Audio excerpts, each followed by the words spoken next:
I just believe in the process, and we're going to win going through the process.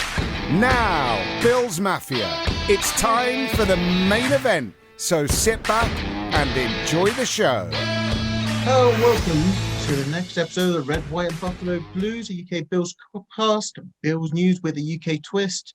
Joining Alex and myself, we have former Bills safety and cornerback, Aaron Williams. Aaron, thank you very much for joining us on this show.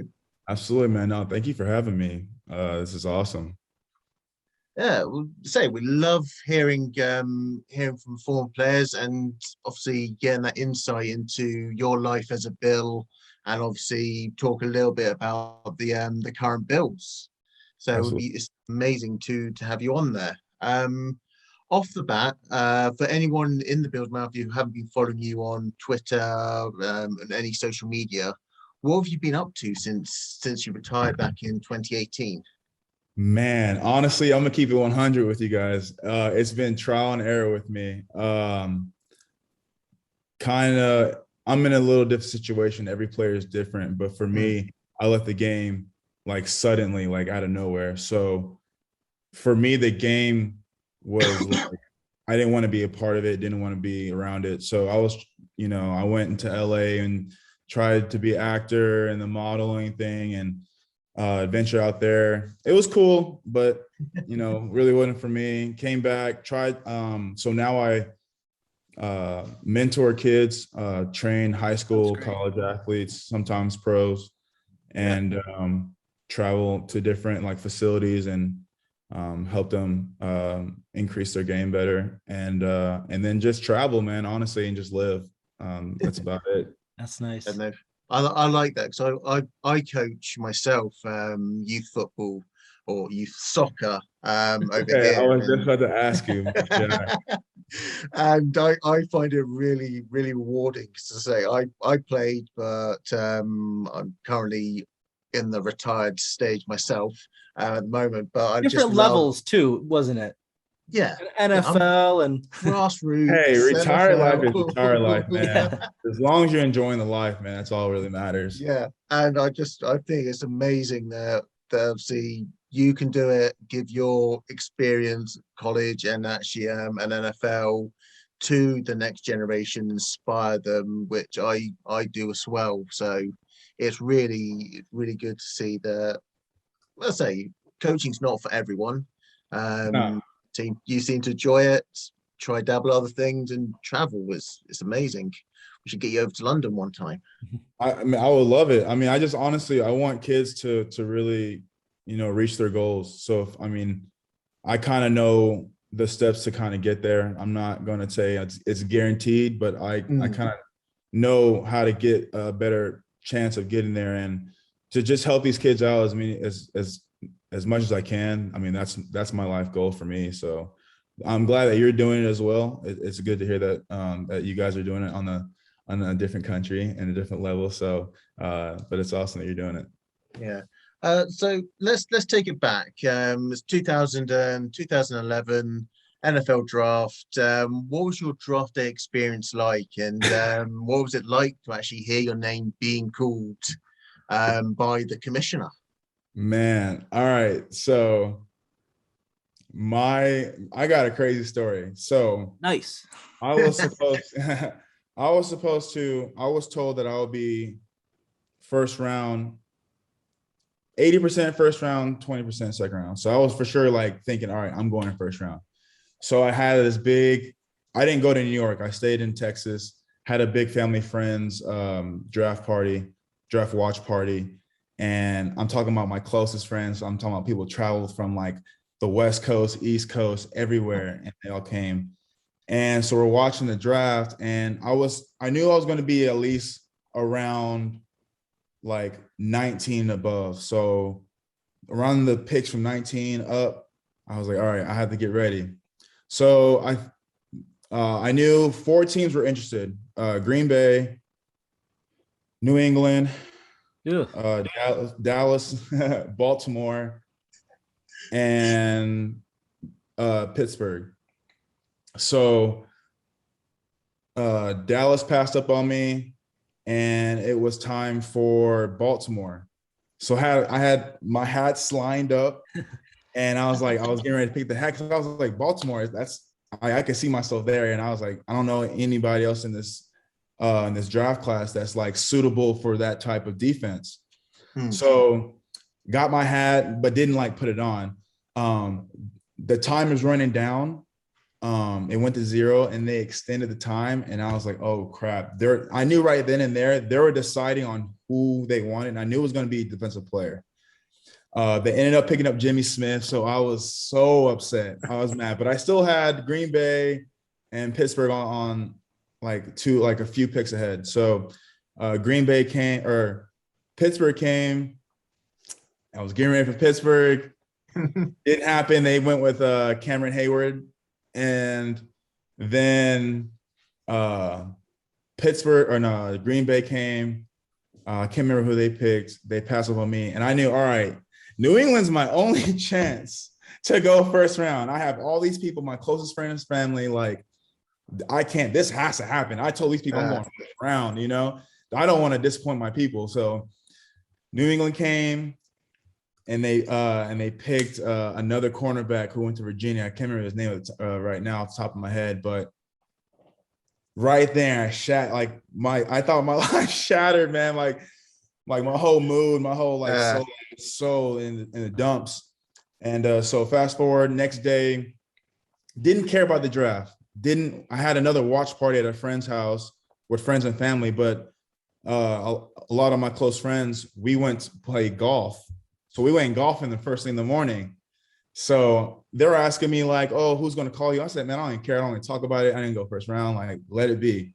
Yeah. We're on the 18th hole. And right now it's about like 2 or 3 picks or it's about like 20 minutes before the draft starts. And we're supposed to head home.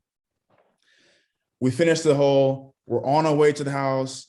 I'm not even paying attention when the draft starts. But as we're driving, I get a call and it's for 716 number. And I was like, but I always remember my agent said on draft day, I don't care what number it is, you answer it. Yeah.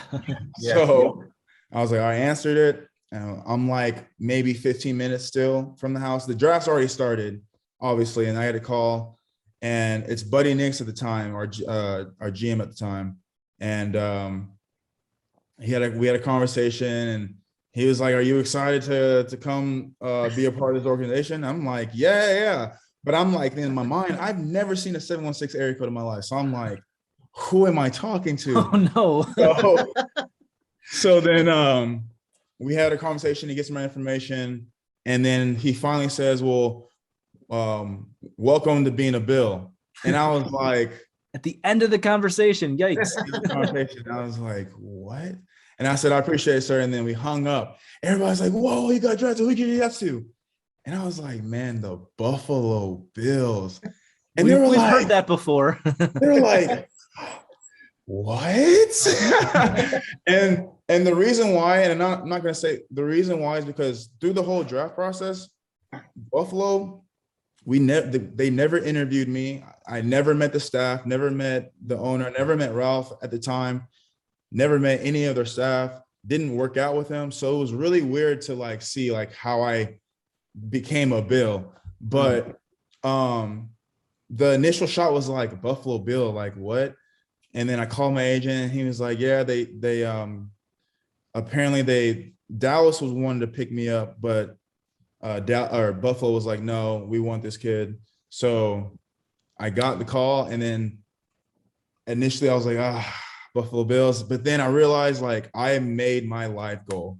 There's no reason to be disappointed on any team where you go, no matter like where it's at. Exactly. This is what you worked your life for, and you need to appreciate the moment. So then I realized like what really just happened, and like I teared up, and then I like got to my parents' house or my friend's house where my parents were at. We all hugged, and then we looked at each other, but we hugged. I mean, we looked at each other and we're like, "The Buffalo though," and they were like, "Yeah." I was like, but it's gonna work out. So that's how I my NFL draft went. It was very up and down roller coaster, which is how it's going to be for all players. So, but I had a cool experience. So it was very cool. So how did you get over that Buffalo? Because I mean, for those of you, for the people listening, watching who didn't read the Players Tribune article or haven't read it in a while, you write about that. So just tell me like how you overcame that stigma of ew Buffalo. Man, honestly it was hard, man, because for those that understand, like I was born in California, but I was raised in Texas. And for those who understand what Texas is and how it is here, man, we have our own set of rules, and like we eat, breathe, sleep Texas. Everything that is Texas is drilled in your brain. So I was so comfortable and loved where I was at that it was really my first time like leaving the nest, if you want to put it, to another state, to another whole like different culture, different community. And at 21 years old, it was at that time, like I was so set in mind, like, man, this is not a city where I want to be in. It's not a place where I'm going to like thrive as far as like, cause I wanted to be like a star. And I was like, I don't think I could be a star here in Buffalo. So the first year I had an okay rookie year, and the people were like, he's okay as a player, blah, blah. But my second year was terrible. I'm talking about like worst defensive back in the NFL. And I was in like, I didn't know what I was going to do. I thought I was about to get cut. So I still didn't like Buffalo, but it's still like people were still encouraging me to like be better. So then my third year, I balled out. And around that time, I started being really close with Fred Jackson, and I started being in the community more. And that's when I realized like the people there are just really amazing, man. Like blue collar, like hardworking, very nice, very considerate. Like they didn't know me, but they welcomed me with open arms. Even after I was like, man, I don't even like it here. This is not where I'm from. Texas is where it's at. They're like, you'll understand. Like, we'll let you like talk your talk, but you'll understand, like we're amazing people.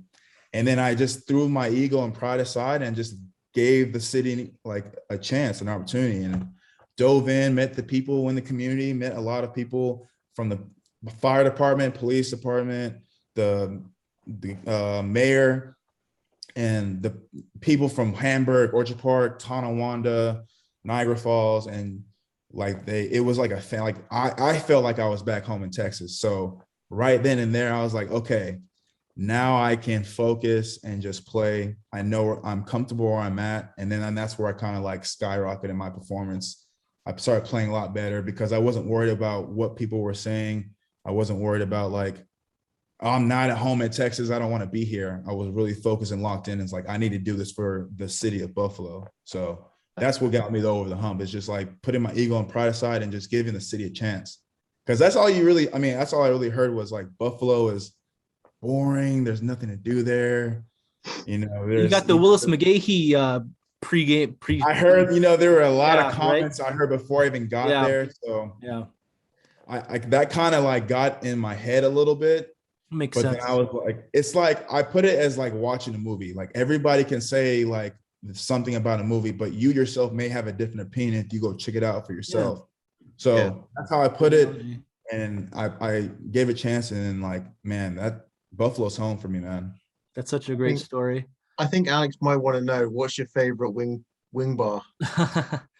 All right, honestly, there's this place literally, if you go to the stadium, it's like right on that strip. But it's called Big Tree Inn.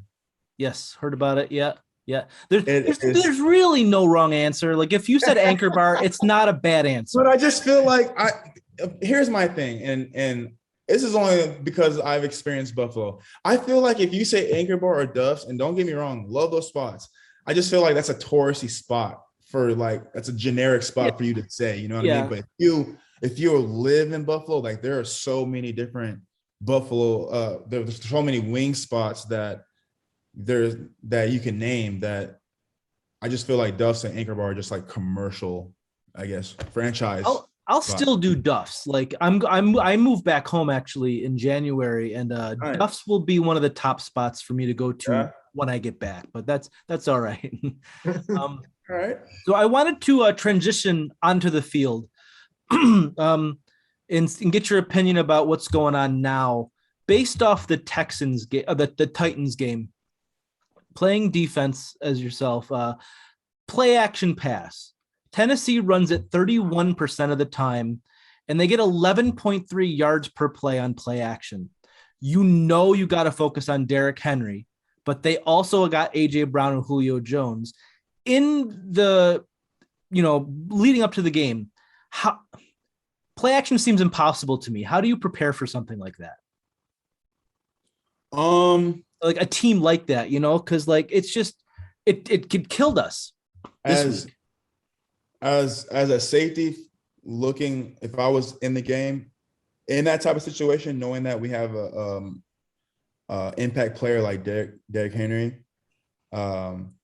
you got to trust your linebackers. You got to trust your front line to stop the run game, so that, because believe it or not, like DBs, we're not worried about the run game at all. Mm-hmm. Like our job is to stop the pass. If we don't stop the pass, then it is going to be a very long day. You can forget about the run game. Mm-hmm. So it's just about trust. And, it's unfortunate that, Derek, he's yeah, right. There are no words. He's a customized built player you play on Madden. Like, yeah, he is that guy. So, you just gotta, you gotta hold on and just hopefully cavalry comes and helps you bring him down. But you have to, for a team like that, you have to stop the run, because if you don't stop the run, it's going to be a long day. Because then that's when the play action becomes, because then you're worried about the run, and you're faked out by the run by being so like aggressive that they're already behind you, and by the time you realize it's not a run, it's already too late. So you just got to load that box up, man, and just pray that front line is just on their P's and Q's that day. So that's what coaching is saying. They're saying, you as a DB, focus on the pass, don't bite. Is that what they're in let the linebackers handle it? Yeah, absolutely. Yep. Absolutely. Okay. Absolutely. Because you got to remember, as a safety, we are the last line of defense. So if we're so tied up in the run, we got to remember, we got to help our corners. Yeah. It is so hard to be a corner in the NFL, to have all that space, to have someone know where they're going without you knowing where they're going, and you're backpedaling. Like, if you put that concept, that's really hard. So of course, I'm going to rely on my safety to have help in certain spots or in certain areas in the part of the field, but I can't do that if I'm worried about the run, if that makes sense. Right. Yeah, no, yeah, absolutely. Yeah. Yeah, come on. Yeah, I was just going to go into the, excuse me. I don't know what's good. It's late. I did a workout session today, so I'm beat. So man, I'm about to get one in after this. So what do you mean? It's 9 o'clock. Oh wait, hang on. Yeah, we're on a different time. We're on a different time. I've always wanted to ask a player this question, and I haven't had the opportunity to until now. Growing up, you have a team, and then you get drafted to probably not that team, right? Like, how do you become a fan of the city that you play for? But also, like, what happens? Do you root for that other team, like, in the back of your mind? Like, how does that go? That team didn't want you, so who cares? I like that. Yeah. Who cares? Yeah. The team you're with gave you opportunity, and that's the only team you need to worry about. And when you play those other teams, you play, your ass off to make them realize, they should have picked you. And that's how I put it. Some people may have other different, mentalities, but when I go as Buffalo, I was like, Buffalo, dang. But the way I was raised, I'm loyal. So I was like, Buffalo, all right, bet. It's Buffalo. Yeah. When I played Pittsburgh, when I played Baltimore, I was like, all right, they're definitely going to get it. They played around with me, you know what I mean? So I'm not going to say there are certain games that I focused on more or anything, but there were certain games it was more personal to me. So it made a little bit more of a fire in a way. But every game I played my hardest, don't get me wrong. But there was definitely certain games that were more personal than others. Yeah, so, you watched the Jordan documentary, right? He said, like, any little extra motivation, so these things exist. I get that. Absolutely. But I don't know. I could never let go of Buffalo. Like, if I was a player, I'm 5'7", so that'll never happen. But if I'm a player, like, I don't know how to let go of like that childhood team. That's just crazy to me. That's hard. I'll put it to you like this. You'll let go of that childhood team if the other team's paying you millions of dollars. I was going to say paycheck, right? Yeah. Paycheck comes in. You're not worried Right, about good some other team. I promise you that. So you said Pittsburgh, yeah, for your team. Yeah. So was that a little bit extra going against them then? It's like, all right, Yeah, a little bit. I love you, you don't love me, let's go.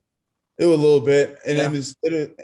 and also because Coach Tomlin and I had a conversation when I visited them. Mhm. And and shout out to Coach Tomlin, a lot of respect, and for I have a lot of respect to him. And but he knew, like he knew, like we joked when we got done the meeting. He was like, "Yeah, I know you're gonna bring extra heat when we play." And I was like, "Yeah, I'm just glad you know." So, I mean, they all understand, but it's a business at the end of the day. Yeah. And whoever you get picked with, man, you got to ride with them.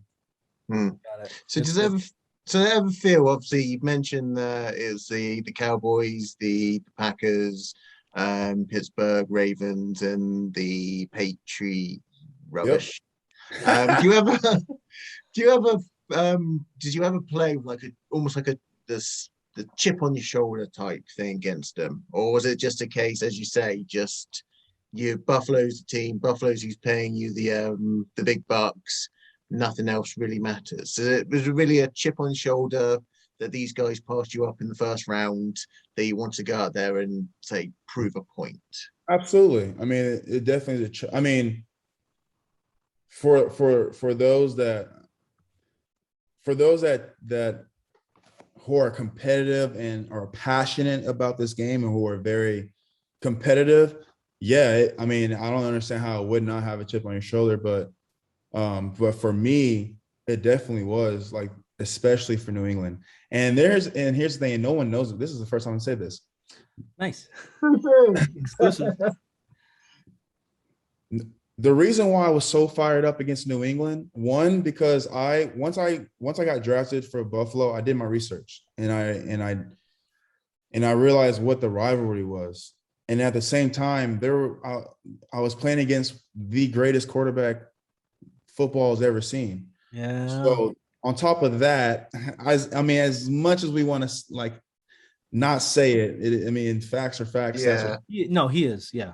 And that put a fire underneath me. And then at the same time, I have my people at home that I have an opportunity to say, I did this against Tom Brady. So that put a fire underneath me. I want the city to be proud of me. So that put another fire underneath me. And at the same time, I want my teammates to trust me and understand that I'm here for one reason. That's go out there and to get everything I have. So there's a lot of things. There's a lot of factors that, give you motivation to go out there and do better. But that's for me. Everyone has their different lists. But that was it for me. Yeah. I mean, speaking about quarterbacks, want to get your take on Josh Allen. He's everyone's going to have the opinion on there. One note. Would you have loved to have played against him and obviously with him? Just have that on your resume. Yeah, definitely would have been. Look, there's not a quarterback out there that I would not want to play against. It could have been Michael Vick. I did play against Michael Vick. It could have been whoever. Terry Bradshaw. Who cares? I would have loved to play them. But Josh is a great quarterback. He's a great quarterback, and man, sometimes the game just happens in like mishaps. I mean, the last play of that game, he slipped. I mean, to be honest, Simmons on the Titans did make a good play by blowing up the line of scrimmage. But at the same time, if Josh Allen, who is, I don't know his measurements, I'm not going to try to make him up, but I'm guessing he's like big. At least 6'5". Like he's real big, like 200 and like 30, whatever. He's a big quarterback. Mm-hmm. So for him to have like some type of traction and not have him slip, I'm sure he'll can get it was a half an inch, guys. Like I don't understand. Like you guys, it was that much to get the first down. So Coach McDermott made the right call. It's unfortunate he slipped and it happens, but Josh is a great quarterback. He can throw, he can run, he can sling the ball. He's smart. His IQ's up there. He's just going to get even better. So I take my money on Josh Allen versus anybody. I like it. So, yeah. Hot take. Well, not really a hot take, is it? Everyone knows that take. I mean, we 100% agree with you. Yeah. No, so let's take it back. Obviously, reading your Tribune article and obviously what you went through with the two serious injuries and all that. Obviously with the cheap, dirty shots. With Landry and all that. How it shows obviously the truth in it, how humble and how great the character is. How did your mentality prepare for that first game after an injury like that? Um, Man, it was scary, to be honest with you. I'm gonna be completely honest with you. I was ready, but at the same time, I was real nervous. I was scared because Mm. in this game of football, you just never know when it could be that last play. Yeah. And I knew that during training camp, my goal was to get that first hit out of the way. If I can get that first hit out of the way and then like be fine, I knew, all right, cool, this season's gonna be great. So my first thing was to get through training camp. So our first day of the first scrimmage, like I'm talking like my heart was dropped to my stomach, like I was nervous, butterflies, and I was just pacing. I couldn't really think, so I was like trying to calm myself down because I was like trying to not remember how the hit felt.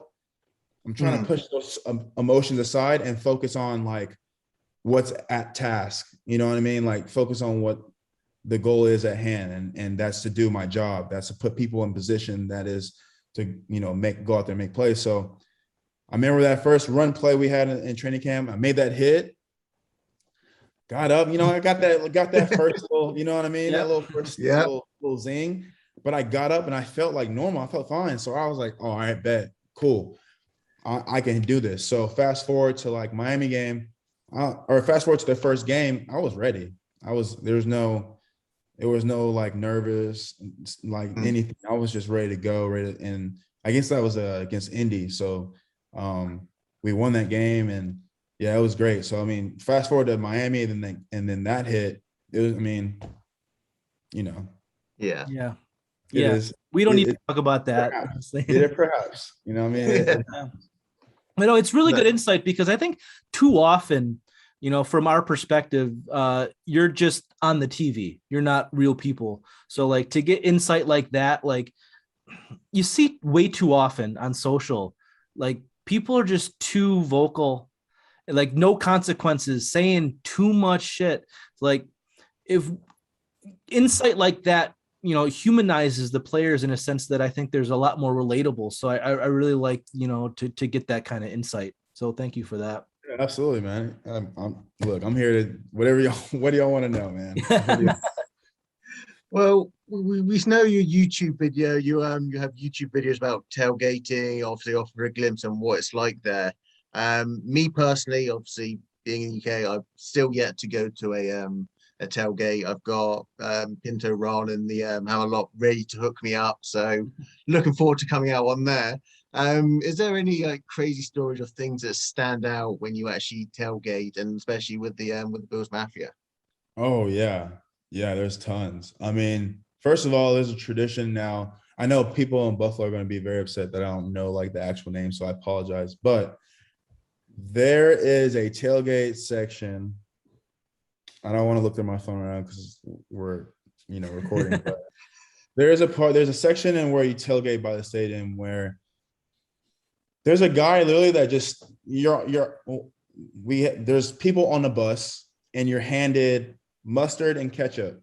Yeah. Pinto Ron. So you're in the Hammers lot. Hammers lot, Pinto Hammers Ron. lot. Yeah. There you go. So, as a player, guys, I've never experienced tailgate in my life. Okay. So that was like my true like first experience of like what it is to like tailgate. So they asked me to go up to the like on top of the bus and like say a few words, and then like that was it. But then they're like, hey, we want you to be part of this like this tradition that we do. I'm like, okay, cool, like I'll do it. They handed me mustard and so I'm looking, I'm like, I don't know what I'm doing this. And then at the time it was me, Sean Merriman, and one other player. I can't remember who the other one was.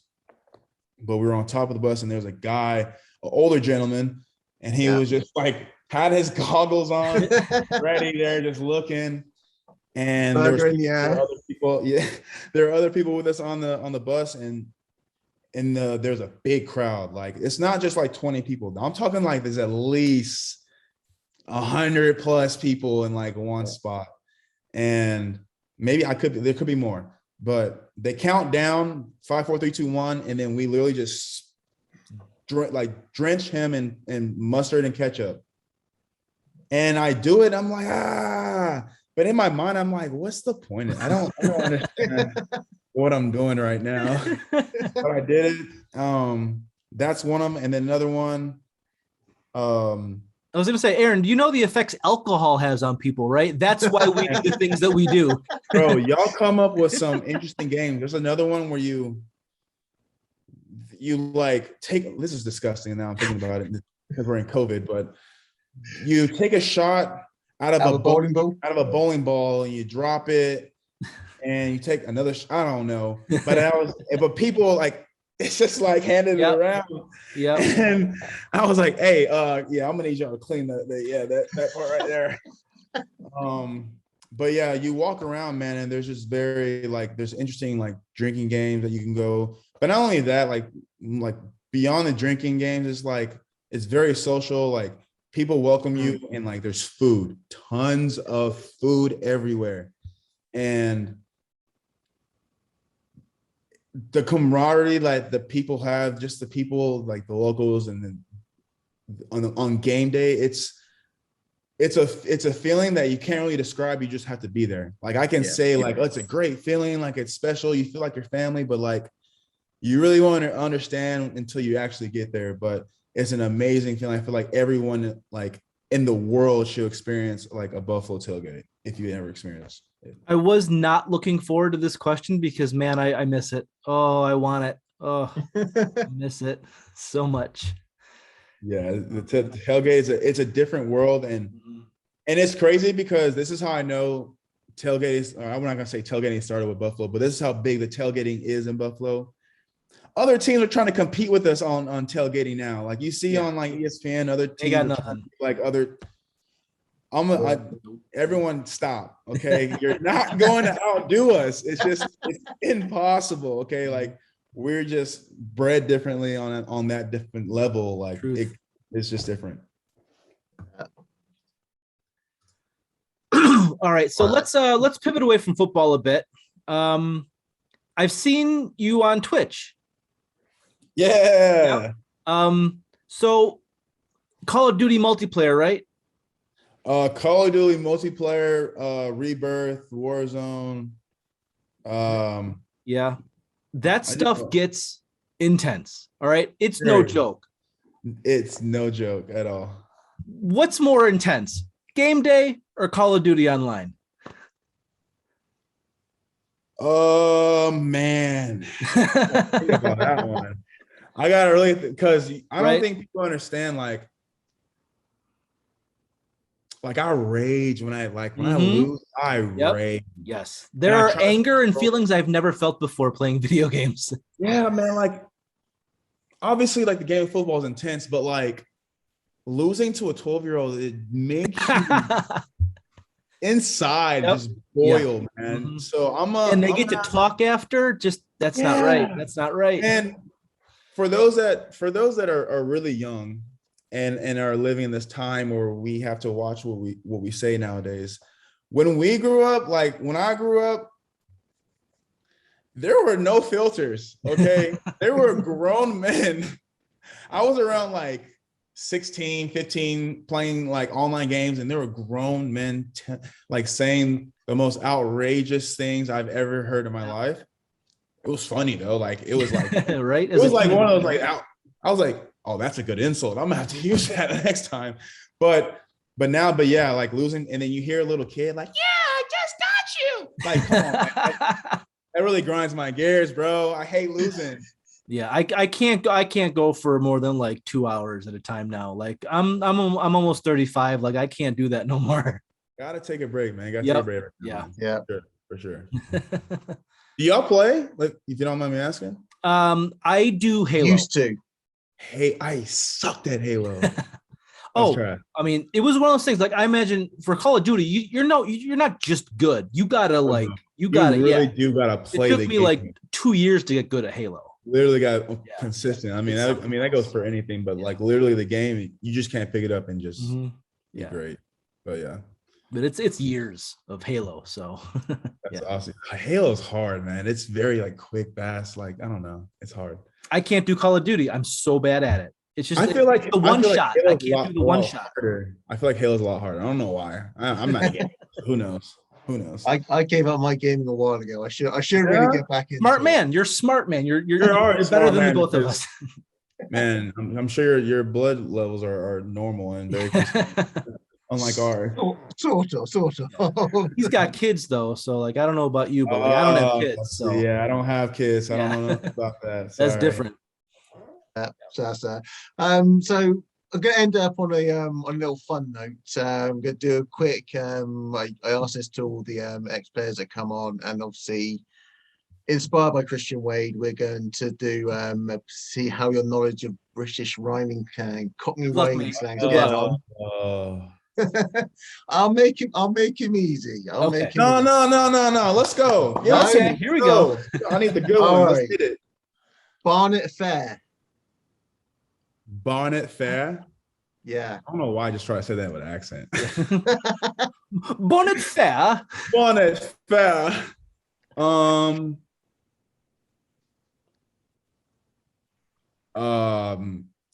Man, is it like a fair? I don't know. Is it like a festival? Like a fair? Nope. I don't know. I've been here 4 years. I haven't even heard that one. Hair. Bonnet Fair is hair? Is it a Yeah. specific kind of hairstyle? No. Yeah. So if I go to you and say, "Oh, you have a good bonnet you can even haircut." shorten it to say Barnet. Okay, I So get you- So I bonnet. like your yeah. Barnet. Yeah. I like your Right. Barnet Fair. I love your hair. Okay. Okay, I like your bonnet. Okay, all right. Next one. All right. Jack Jones, as in I've been sat here on my Jack Jones. On my ass. Nope. I don't know this one either. Alone. Oh, that's sad. Wait. Why is it Jack Jones? Oh, was he a lonely guy? Is he a singer? And he's write a lot of Was, lonely yeah. songs. Yeah. I don't know. How about Adam and Eve? Oh, is that? No, I ain't gonna say it. Hold on, let me get. I think that I think Christian. Did we cover this one previously, Matt? Not with Christian. I No. don't think, Okay. no. All right. All right. Let me really think about it because I don't want to say the wrong thing. And Oh wait, no, it's more of a rhyming thing, Aaron. I Yeah, know okay. what this is. It's more of a rhyming thing. Rhyming, Adam and Eve. It's not, you know. Yeah. Okay. Take the last part of it, and that should rhyme. Yeah. I would say I don't Adam and Eve it. Oh, you don't need it. Nope. Close. You don't want. You don't. Spare him, Matthew. Believe it. Believe. I don't Adam and Eve it. I don't believe. I don't Hey, believe. hold I on. don't Adam and Eve it. I don't know why that's a thing, Why but is it? Why is that Adam and Eve though? is it like when you're angry? Yeah, when do you say it? Not really. It said No? I can't Adam and Eve what's going on right now. No, just generally. All right. Generally. All right. Interesting. Apple and pears. Apple and pears. Alex might know this one. 'Cause I think we did this with Christian. Apples Yeah. and- It's gonna. like if you say like nice apples, you saying like that? Like give me a context. Or Yes. up. I'm going up the apple and pears. The stairs. Yes. Hey, let's go. Why apples and pears though? That makes no sense. It's Cockney. We're different on that end of the at that end of London. Okay, apples and pears. Okay. I got another couple. Trouble and strife. You're frustrated. It's everyone probably has one partner. Oh, that's mean. So Trouble and, so trouble and strife. I would say my wife is trouble and strife. Trouble and strife. Why? So mean. Wow. I'm not gonna use that one. Yeah. I mean, she doesn't watch our show, but like still. That's freaking I feel like that's really old English. that's that's definitely old for sure. Butcher's hook. Come on, man. Butcher's hook. We have two of them. Eyes? What do we I'm do with looking- our eyes? You look. Are you staring? You're looking. Like when you're or- looking at a girl or something. Look.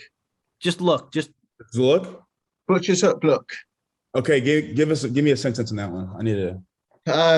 I am taking a butcher's hook right now. I'm butcher's hooking right now. okay. So like when you're out with your mate, Looking. you're like, I'm butcher's hooking that one. Yeah.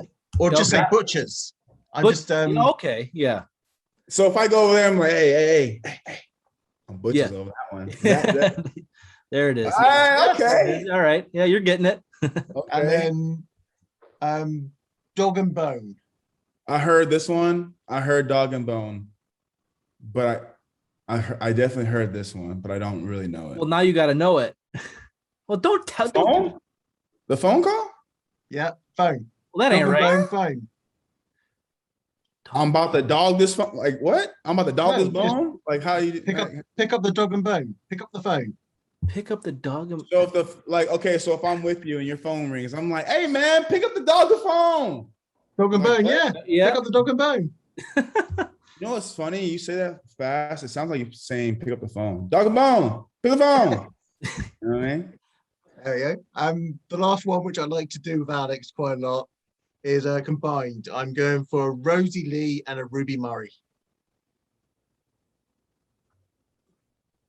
A drink? What kind of drink? Oh, was that? Oh. It's I'm just like think- It's not a mixed. It's not alcoholic. oh, okay. It's the most British drink ever. It's garbage water. Garbage water? Have you seen Ted Lasso? That's what he calls it. No, but you need to show me that after this. But anyways, what's Rosie Lee, cup of tea. what? I like cup of tea. Oh, really? I can't. I try every every What? now and then I try and get into the tea thing, and No, I'm not really a tea guy because I'm not. Everybody's gonna laugh at me in London or UK, wherever who listens to this. But like breakfast or English breakfast and green tea, there's like only ones I kind of drink. So I don't know if that's bad or good. Fair enough. That's fair. But it's a starting point, y'all. Yeah. Don't attack. Whenever I go out, they're like, "You would want some tea?" I'm like, "Yeah, sure." English breakfast. They know I'm American, so like, you get the English breakfast. You don't get the good Yeah. stuff. I'm cool with that. I'm okay with that. The last one is Ruby Murray. It's a food.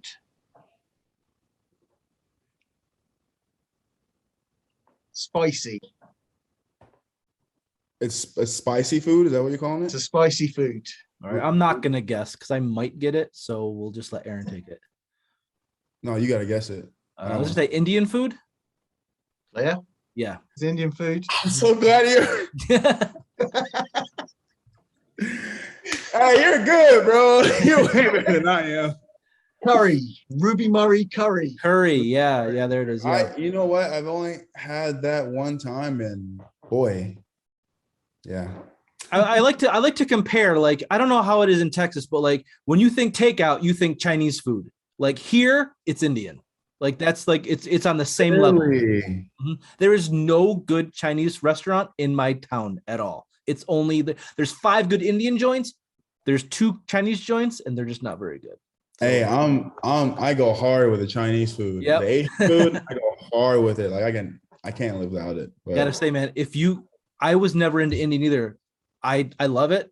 I'm gonna try and find a joint in Buffalo that's like legit. Like it's so good. I need to Curries, try it again. man, so many different flavors. It's great. I need to try it again, honestly. So I need to try it Yeah, again. get a good place. Hey, if you don't mind me asking you, Go for it. or Matt, have y'all been to obviously Matt, you've been to a soccer game, but obviously you've been to Yes, Okay. I support Arsenal. I've been to one of their matches. Yeah, you're an Arsenal guy, huh? Go Gunners. Matt, what are you? West Ham. What? West Ham. Okay. East So London What were you boy. expecting? honestly, like Chelsea or Arsenal. Yeah, I kind of get Arsenal. So you're Man really City, Man City, none of them. oh. No. So here's the thing. Here's the comparison I just say. Like growing up in Buffalo, like blue class, hardworking. Like Man City's got that money. So I was never gonna come close to Man City. Uh-huh. Like I got on board with Arsenal when they were like bad. Like that's how I pick my team. That's still bad. So like they had they're like the Bills in a sense. Like in the early 2000s, Arsenal had their Premier League championship. They were good, and then I started following them when they could barely crack the top 5. So like that they became my team like that. Nice. But Matt, I mean, you West Ham till you die, right? From birth, yeah. From birth, Mhm. family, location, born a mile from the ground. So West Ham from birth till death. Now, Alex, Me. have you ever been to a soccer game like in like the States? No. Well, high school doesn't count, right? No. Like an MLS or like. No, I've never been to an MLS game. No. Okay. I just always wanted to like, what's it like compared to like a Bills game? All right. So at a Bills game, you know how they do the chant during kickoff, just like the humming. Yeah. Imagine that all game, because they're just like Arsenal. We got 6, 7, 8, 9 songs. Players have their own jingles. You have songs against other teams. It's just constant cheering and singing. It's unbelievable. I love it. I watch soccer all the time, and just like I look at the crowd, I'm like, yo, they are still going. And it's like you think they would like take a break or anything, but like no, like it is. They can't even drink. There's no alcohol. Wait, what? You can't bring it to the seat. Yeah, you can drink in. Yeah, you can drink in the concourse inside, but not. You can't bring it to your seat. So like, if you either watch the match or you drink, you can't really do both. Oh, wow. Or like you got to pound like 4 beers at halftime or something. Absolutely. Yeah. It's a workout almost. Oh, I gotta experience it, man. I got to experience. We'll try and hook you up when you come over. Well, you will. I'm almost gone. Oh yeah, I'll hook you up. Hey man, just saying. November 7th, we're hosting a big party for the Jags game. Hop on a flight. November 7th, London. Why not? November 7th in London. Hey, I've always wanted to go to London. Not gonna lie. Well, what better time? What did Marv say? Right? Where else would you rather be? You're right. You're right. If you fancy it, just give us a head up and we'll sort it all out. Matt, do you want to hit him with the rapid fire for his the Bills teammates questions? Yeah. Yes. We'll do this and then we'll be done. It's first one is the best trainer, so the best player that actually trained in the gym. No, on the field. Okay. In the gym, anywhere in the facility. Like most best trainer. The most fit. Yes. I'm gonna actually have to go with Chris Hogan on that one. That guy is a gym rat, and like he was, always. Man was always working out his arms, honestly. So I'm gonna have to go with Chris Hogan on that one. You hit him with the glamour muscle. Okay. Yeah. And this one, I'm flipping it. You may throw someone under the bus. I may throw under the bus. Who was the worst? Uh-oh. So you got the fit. Who was the worst? I had this question not too long ago, actually. Who was the worst? Like, man, I don't really have a really worst. Who was like, had like their days and whatnot. Who would say they did 12 reps but only did 10? There's a lot of those. Okay. Okay. I don't know. I never really had a worse teammate because I had to think about that. Let me think about that and then I'll come back to you on that. Okay. So the funniest teammate. Man, the funniest teammate I've ever had. That's hard because we've had some jokesters. Preston Butler is one of them. He is hilarious. He's a DB for us. Who else? Um, oh, what was his name? He was our running back. Come on, Dub. Don't do this to me right now. Tashard Choice, the most hilarious player I have ever been around in my entire life. Hilarious. So I picked Tashard Choice. All right. Interesting. Nice. The most or the troublemaker. Me, unfortunately. You're pranking dudes in the locker room then. What was the worst thing you ever did then? Well, I mean, when you're a rookie, you're going to get pranked. So, I mean, the worst thing I ever done to a rookie was probably, besides his haircut, like probably one rookie, I literally grabbed every single item from his locker, including his cleats, his helmet, everything. Yeah. Threw it in the cold tub. Ooh. Right before practice. Before practice, I was gonna say, yeah. Well, so he had a cold practice for that one. I will say one of my pranks I did for the thing. I don't know if you've ever used deep heat. Like it's like a spray. Yeah, it's like a little spray to try and help alleviate muscles. So, all right, quick funny story. Oh man. I ain't gonna say the name because I don't want to air him out like that. That's fair. But there was a certain DB during my career on the Bills. So we won't guess. Don't worry about it. You're not gonna you won't probably won't guess. Okay. But I have the roster up right now. Don't worry about it. I'll figure it out. You can go ahead and yeah. So there's a certain DB that he always put icy hot on his hamstrings because he felt like his hamstrings needed to always warm up, right? So when he would be talking, he was one of those guys that was very social, like all his jokes around. So he's not always aware of like what he's doing sometimes. So puts icy hot and he's, hamstring, joking around, and he like rubs like his growing area and then keeps going, puts his pants on, like gets dressed for practice. And then right before we're going to like the field, he's like, bruh, what is like, why is my like lower area getting hot? Yeah. And he looked down and realized, he's like, oh, bro. Yeah. That was the prank. That's the prank I did. I had deep spray. I sprayed it in their underwear, and when they pulled it out, that was them gone. Mans was walking weird the whole day. The whole day. And it was, so that's probably one of the weirdest things I've ever seen. And the last question is the one guy you would actually go for a pint with. Just one guy. On the team? On the team. That I haven't already? No, who was a barmate? Yeah, the ultimate teammate, the ultimate guy that you would actually ride and die. Barmate? Does it have to be a teammate? Preferably, yes. Who was my barmate?